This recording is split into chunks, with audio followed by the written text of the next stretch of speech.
नमस्कार, आप देख रहे हैं इकोनॉमी टुडे। मैं हूं आंचल गुलाटी गुंबर, जहां हम आर्थिक जगत से जुड़ी तमाम बड़ी खबरें आप तक पहुंचाते हैं। और आगे बढ़ने से पहले आइए सीधे रुख करते हैं इस वक्त की प्रमुख आर्थिक टॉपलाइंस की तरफ। प्रधानमंत्री आज करेंगे टाटा एयरक्राफ्ट कॉम्प्लेक्स का उद्घाटन। मेक इन इंडिया के तहत स्वदेशी विमानों का होगा निर्माण। वडोदरा में बनेंगे Airbus C-295 military aircraft.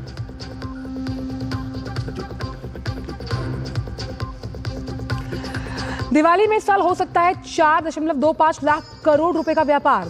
Vocal for local की गूंज हुई तेज। महानगर, टियर 2, टियर 3 शहरों में दिवाली थीम पर सजाई जा रही हैं तमाम दुकानें और बाजार। मनरेगा के तहत बड़ा ग्रामीण रोजगार। एक दशक में 76% की बढ़ोतरी। 13 करोड़ से ज्यादा सक्रिय श्रमिकों की हुई आधार सीडिंग।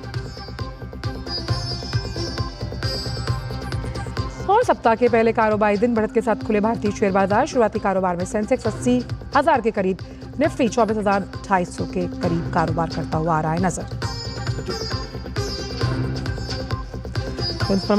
जो प्रमुख आर्थिक खबरें हैं उस पर रहेगी हमारी नजर। तो आइए सीधे शुरुआत करते हैं कि गिफ्ट निफ्टी की तरफ से क्या कुछ संकेत सामने आ रहे हैं। और गिफ्ट निफ्टी अगर हम देखें तो 119 अंकों की बढ़त के साथ इस वक्त गिफ्ट निफ्टी ट्रेड करता हुआ 24,258 का लेवल है और 119 अंकों की बढ़त यहाँ नजर आ रही है। मंथली एक्सपायरी वाला हफ्ता है तो निफ्टी और बैंक निफ्टी को भी देख लेंगे तो सेंसेक्स 80,000 के लेवल पर कारोबार करता हुआ नजर आता है। इस वक्त अब 79,691 का जो स्तर है, 289 अंकों की बढ़त यहाँ सेंसेक्स के ओपनिंग काउंटर्स में नजर आ रही है।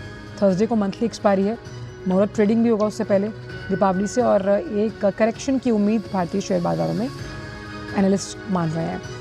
वहीं निफ्टी की अगर बात करें तो 24,236 का लेवल, 55 अंकों की बढ़त यहाँ नजर आती हुई दिखाई दे रही है। तो बढ़त के साथ अगर हम देखें शेयर बाजार खुले हैं और दिन भर किस तरह से ट्रेडिंग रहती है इस पर रहेगी हमारी नज़र।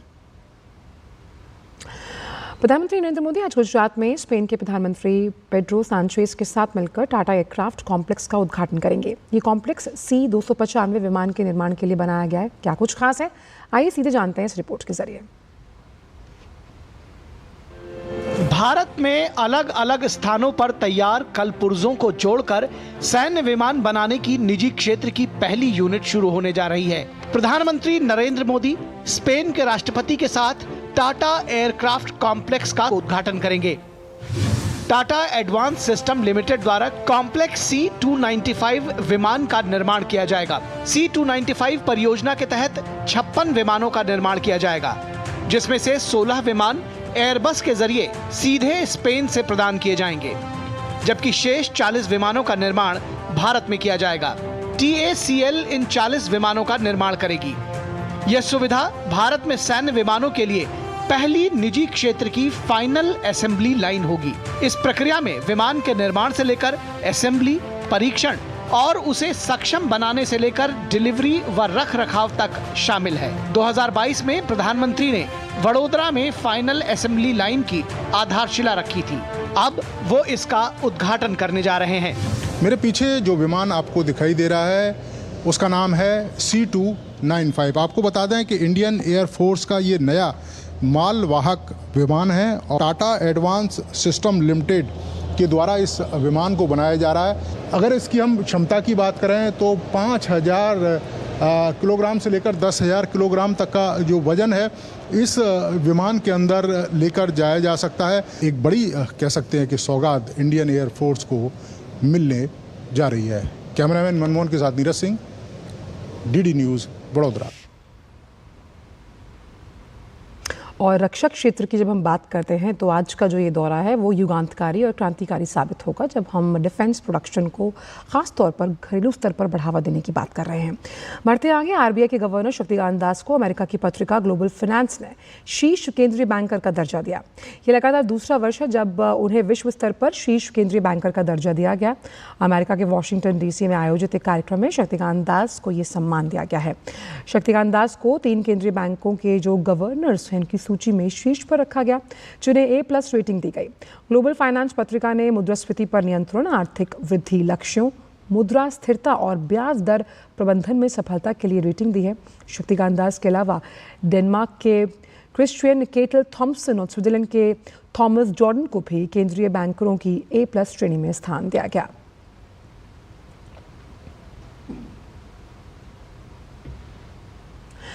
ग्लोबल फाइनेंस पत्रिका ने भारतीय स्टेट बैंक को 2024 के लिए भारत का सर्वश्रेष्ठ बैंक घोषित किया। वॉशिंगटन में अंतर्राष्ट्रीय मुद्रा कोष IMF और विश्व बैंक की वार्षिक बैठक के इतर आयोजित कार्यक्रम में अपने 31वें वार्षिक सर्वश्रेष्ठ बैंक पुरस्कार समारोह में ग्लोबल फाइनेंस ने 2024 के लिए SBI को भारत के सर्वश्रेष्ठ बैंक के पुरस्कार से सम्मानित किया। SBI के चेयरमैन CS शेट्टी ने यह पुरस्कार प्राप्त किया है।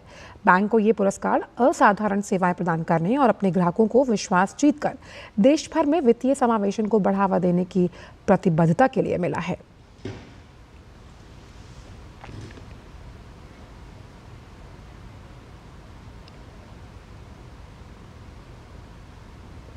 और आइए अब बात करते हैं इकोनॉमी टुडे में आज के फोकस से जुड़ी हुई।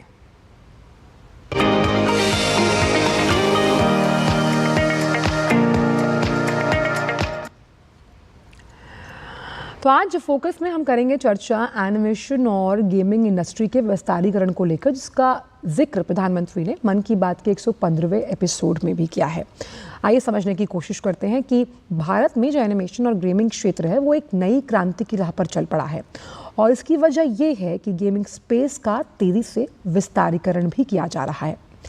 जो इंडियन गेम्स हैं यानी कि ऑनलाइन, वो इन दिनों दुनिया भर में बहुत ज़्यादा लोकप्रिय और पॉपुलैरिटी बिखेर रहे हैं और लोगों को अपनी तरफ आकर्षित कर रहे हैं। उसकी वजह क्या है? वजह ये है कि भारत के जो एनिमेटेड किरदार हैं, फिल्में हैं, वो अपने कंटेंट और क्रिएटिविटी की वजह से पूरी दुनिया में पसंद की जा रही हैं और हमने इसका एक मुजाहिरा कांस फिल्म फेस्टिवल में भी देखा था। और भारत का गेमिंग स्पेस लगातार तेज़ी से आगे बढ़ता हुआ एंटरटेनमेंट, गेमिंग और एनिमेशन के क्षेत्र में दुनिया में अगर हम बात करें तो भारत एक सॉफ्ट पावर की दिशा में आगे बढ़ रहा है। यानी कि अगर डिप्लोमेटिक रिलेशंस की हम बात करते हैं तो सॉफ्ट पावर के तौर पर ये क्षेत्र भी बहुत इंपॉर्टेंट होता है आर्थिक प्रगति के लिए।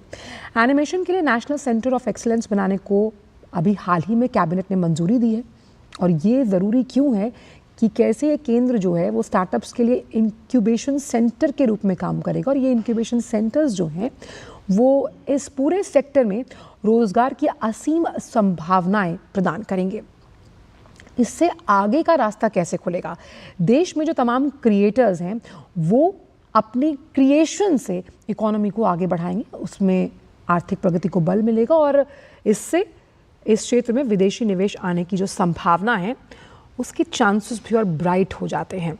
तो एनिमेशन और गेमिंग इंडस्ट्री को अगर हम देखें तो एक नया अनएक्सप्लोरेबल सेक्टर मौजूद है और इसी गेमिंग सेक्टर पर बात करने के लिए अनुराग सक्सेना साहब CEO ई गेमिंग फेडरेशन के हमारे साथ जुड़ गए। अनुराग जी, बहुत बहुत स्वागत है आपका और बहुत बहुत शुक्रिया इस शो पर जुड़ने के लिए। अनुराग जी, पहला सवाल यही है कि गेमिंग जिसको लोग एक फन एस्पेक्ट के तौर पर देखते थे, लेकिन प्रधानमंत्री ने जिस तरह से 115वीं कड़ी में साफ तौर पर कहा कि ये एक युगांतकारी क्रांतिकारी राह पर चल पड़ा है, किस तरह से आप देखते हैं गेमिंग और एनिमेशन को? और आज वर्ल्ड एनिमेशन डे भी है आने वाले सालों में। नमस्कार आंचल जी। देखिए, हर पीढ़ी जो है वो अपना एंटरटेनमेंट का जरिया खुद ढूंढती है। आज के पहले जो एंटरटेनमेंट का कंजम्पशन होता था वो पब्लिक कंजम्पशन होता था। हम पिक्चर हॉल में बैठ के फिल्में देखा करते थे। आजकल गेमिंग जो है वो इंडिविजुअल अपने घर पे बैठ के अपने प्राइवेटली खेलता है। इस वजह से पता नहीं लग पाता है कि गेमिंग इंडस्ट्री है कितनी बड़ी। बट अगर आप यूएस को देखें, गेमिंग इंडस्ट्री ऑलरेडी फिल्म और म्यूजिक इंडस्ट्री को जोड़ के उससे बड़ी हो चुकी है। और मोदी जी का जो फोकस भारत में है कि भारत में future technologies, animation, video games, AI वगैरह को प्रोत्साहन मिले, I think that is a very very welcome move for the industry. इसमें आप पब्लिक प्राइवेट पार्टनरशिप का कितना बड़ा रोल देखते हैं और साथ ही साथ क्रिएटर्स के लिए कितना बड़ा स्पेस है गेमिंग इंडस्ट्री? अच्छा जी, बहुत अच्छा सवाल किया है आपने।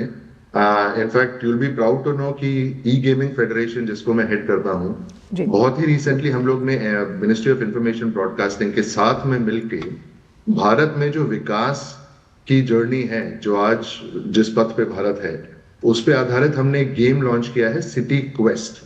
सो सिटी क्वेस्ट जो है वो नीति आयोग के डेटा पे आधारित है और ये लोगों को एक फन वे में सिखाता है कि भारत के किन किन शहरों में क्या क्या खासियत है। जी। तो I think public private partnership की अपॉर्चुनिटी बहुत अधिक है इस सेक्टर में।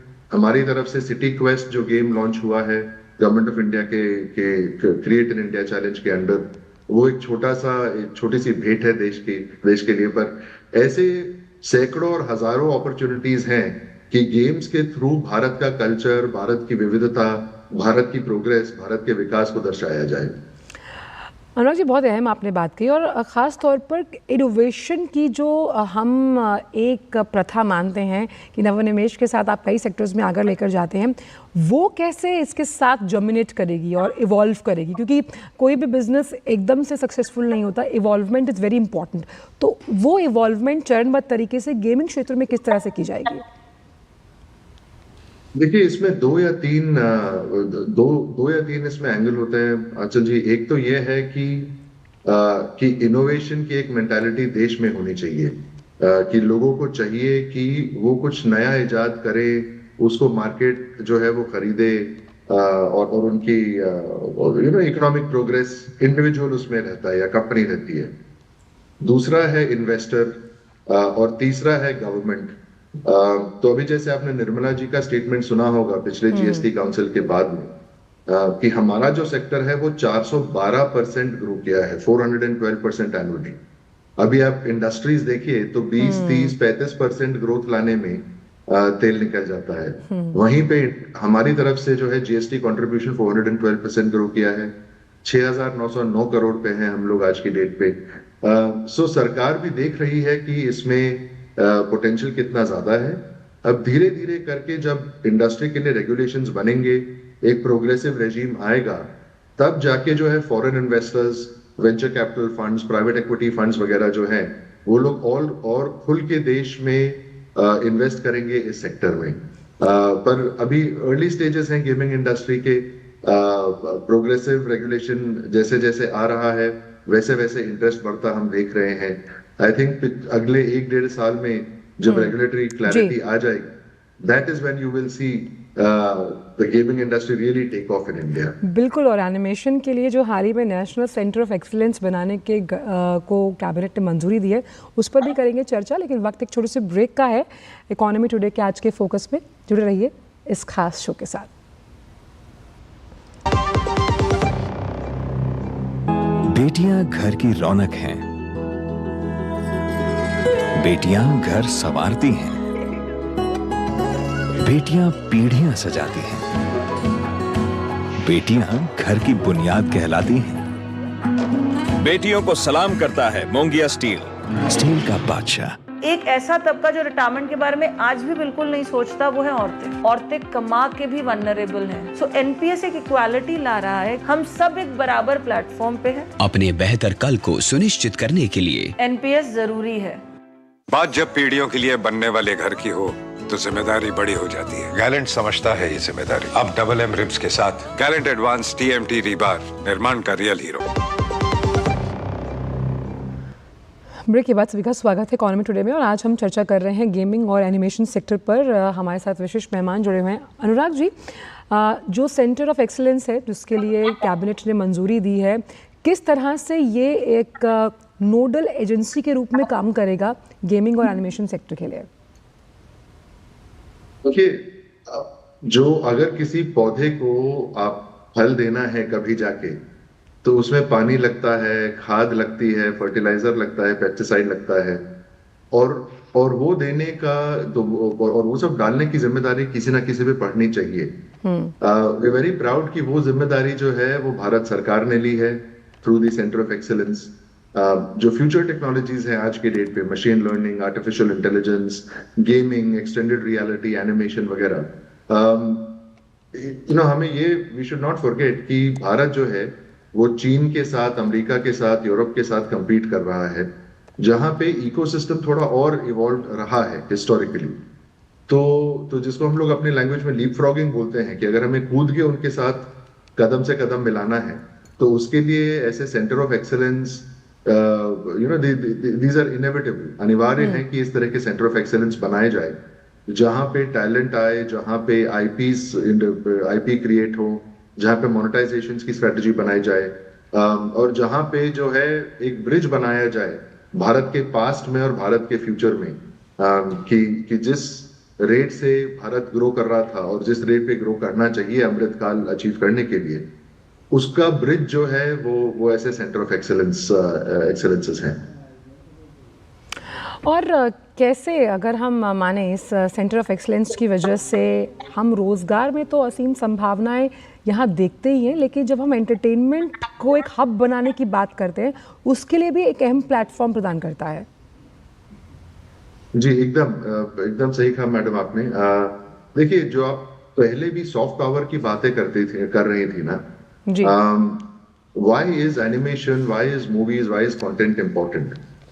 देश का जो परसेप्शन है ग्लोबली वो लार्जली उनके कंटेंट के बेसिस पे क्रिएट होता है। आज हम अमेरिका को बड़ा मानते हैं क्योंकि चलिए अनुराग जी, मैं आपको रोकना चाहूंगी प्रधानमंत्री, क्योंकि बड़ौदा एयरपोर्ट पर पहुंच गए हैं और वहां से लेकर टाटा एयरक्राफ्ट कॉम्प्लेक्स तक एक रोड शो का आयोजन किया गया और बड़ी संख्या में आप देखेंगे अभी कि गुजरात वासियों ने प्रधानमंत्री नरेंद्र मोदी और स्पेन